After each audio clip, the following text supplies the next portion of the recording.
Sadece 4 malzemeli, çok lezzetli ve pratik bir tatlı tarifiyle geldim. Bunu kesinlikle denemelisiniz. Detaylar açıklama kısmında.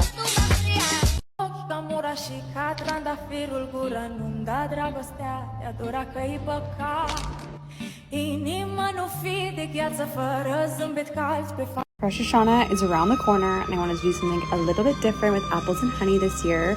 So I made this upside down brown butter apple cake with honey caramel. And even if you don't celebrate the Jewish New Year, it's a great recipe to make for fall. It's super cozy and delish.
Favorite dessert from Brazil. It's called mousse de maracujá. The best part is it's only 3 ingredients, and I'm going to show you how to make it. Passion fruit. The more wrinkles it has, the sweeter it is.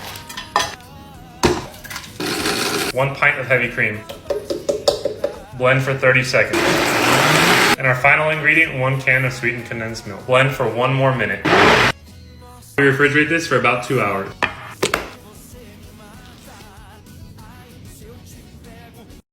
There's a drop top coupe, said you wanna drive it down real soon. I just wanna love you like I do, cause I never had someone like you.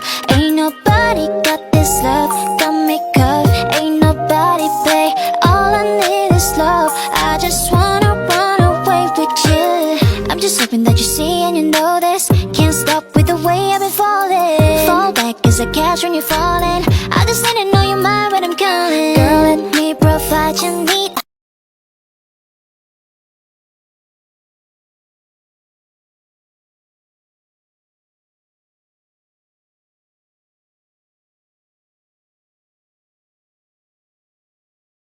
In 2020, this edible cookie dough went viral on my website. And for good reason, I've never tried a better edible cookie dough. And so many of you said the same thing. It's gooey and sweet with the perfect amount of chocolate chips. Plus, it takes only minutes to whip together. The secret is to melt the butter first, which will create a super soft and chewy cookie dough base. Once the butter is melted, mix in the sugars until smooth. Mix in the milk and vanilla, and finally stir in some heat-treated flour. Gently fold in the miniature chocolate chips and enjoy. Let's make a giant protein brownie in just a minute. So to a large bowl, we're gonna add some chocolate isopure protein powder, then some Vital Wheat gluten for some added protein, 0-calorie sweetener for sweetness, and a tiny bit of cocoa for some added chocolate flavor. Now it's all gonna get mixed up until it combines, and then we're gonna add some unsweetened applesauce, some high protein milk, and an egg yolk, and mix again. Now we're gonna pour that brownie batter into a 6x6 glass dish, bake for 1 minute, add a little protein ice cream to the top of the brownie, and enjoy. Let's make some single serve apple crumble. This recipe is so simple and you only need 5 ingredients. Cube up 1 apple, then add a tablespoon of sugar, a 1/4 teaspoon of ground cinnamon. Try to not make a mess like I did and then just mix it all up. Once that's done, distribute it evenly into 2 ramekins and then we can get started on the crumble part. For that we'll need 3.5 tablespoons of flour and 2 tablespoons each of sugar and melted butter. Give that a mix until the mixture clumps up like so. And feel free to add in oats like I did. This is completely optional. Feel free to add in nuts or raisins at this stage too.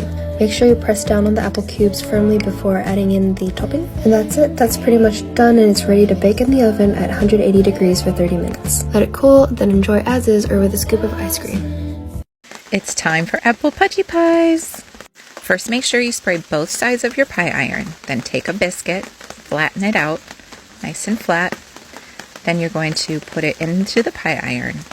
Take apple pie filling. I usually chop it up a little bit so it's smaller and it can fit inside. Add a few scoops. We ended up putting a little bit more than this. My husband likes to sprinkle some cinnamon sugar on top. And then his favorite thing to do is add a piece of marshmallow. These are giant marshmallows, so just half. Close it up after you put the other top of the biscuit on and put it over the fire until it's yummy and deliciously golden brown. Whipped cream, and there you have it.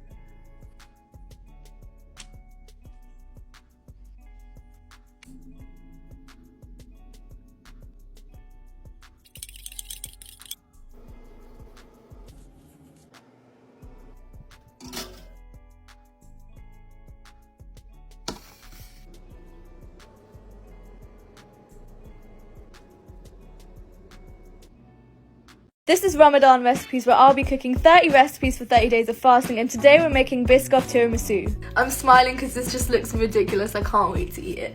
Start by whisking double cream halfway, then add mascarpone and brown sugar, and finish whisking until it's stiff. The cream should hold its shape like this. In a dish, make some coffee, then soak the ladyfingers literally for 5 seconds only, otherwise they get too soggy and fall apart. Layer it along the bottom of your dish and make sure you fill every gap. Gently smooth over one layer of your cream using the back of a spoon. Microwave a big spoon of Biscoff spread so it's runny and generously drizzle this over the cream. Then soak your Biscoff cookies again just for a few seconds and layer this over the cream. Pipe over a final layer of your cream, then finish it off by drizzling some more Biscoff spread and dusting with cocoa powder. Decorate the top as you wish. Guys, I'm not even joking, I ate like half of this in a day and I have no regrets about it. It is so delicious, you have to try it.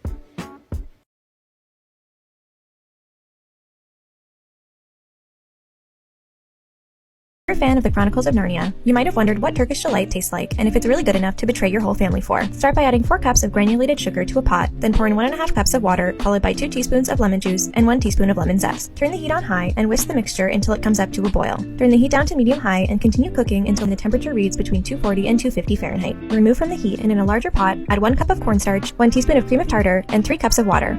Turn the heat to high and whisk frequently until the mixture comes to a boil, then lower the heat to medium-low and continue whisking until it thickens. Now you can start to add the sugar mixture gradually, making sure to whisk in between until all the sugar has been added. The mixture needs to cook on low heat for about 45 minutes, stirring frequently, and you're ready to add your flavoring. We went with vanilla, but rose water or orange are also popular choices. You can also add some red food coloring to get this lovely shade of pink. Pour the mixture into a greased and lined 8-inch baking dish, then chill overnight. The next day, strain powdered sugar and cornstarch through a sieve, then mix and sprinkle a small handful over the set sugar mixture. Remove from the pan, sprinkle the other side, and slice into bite-sized pieces. You're now ready to serve. No family betrayal required.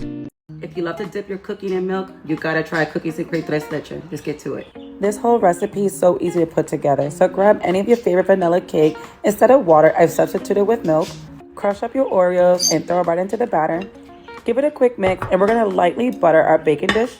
Throw it in the oven and just follow the instruction in the back. So now I got 10 Oreo cookies. We're gonna separate the filling in the cookies. Crush it up and set it to the side. After your cake's ready, you have to poke 302 holes. Nah, just kidding. Just poke them and set them to the side. For a minimum 1 hour. Right on the screen, I got the 3 milk. Give it a whisk, and we're gonna put it in the fridge until the cake is ready. It's been an hour. Slowly add the milk to the center to the edge. You don't want all the milk around the edges and nothing in the center.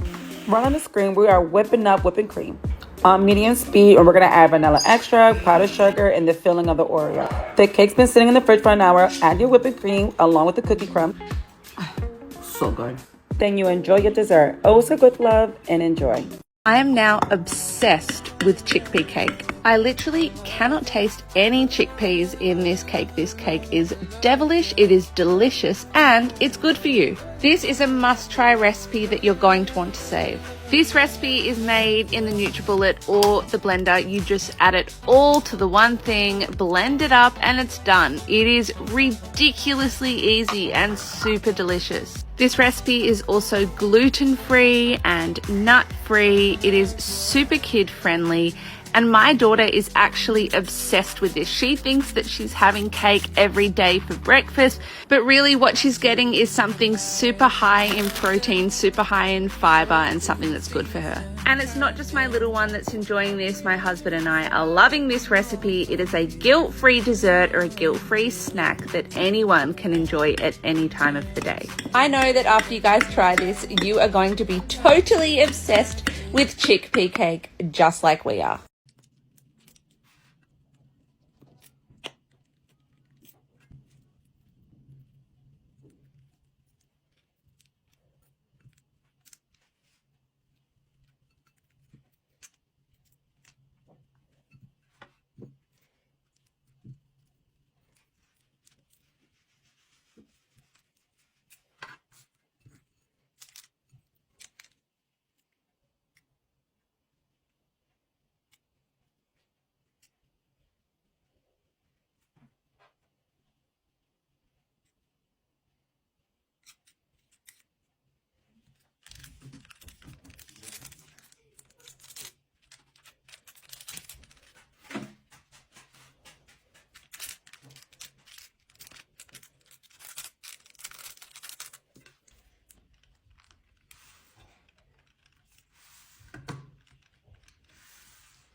Welcome back to Late Night Snacks. Tonight I wanted puppy chow. I don't care what anyone says. This is called puppy chow, not Muddy Buddies. To start, you need to put a cup of peanut butter in a bowl and then a cup of chocolate, whatever chocolate you want in the bowl. Microwave the bowl in increments of 30 seconds.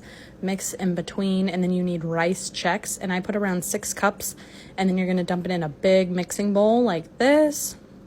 And then when the chocolate comes out, you're going to mix it all together, put it back in, and it should do a dark brownish color when you mix it like this. Dump it on top of your rice checks, and then you're going to mix that all together. This is the part where you can add in whatever you want. You can add in marshmallows, anything you want with this.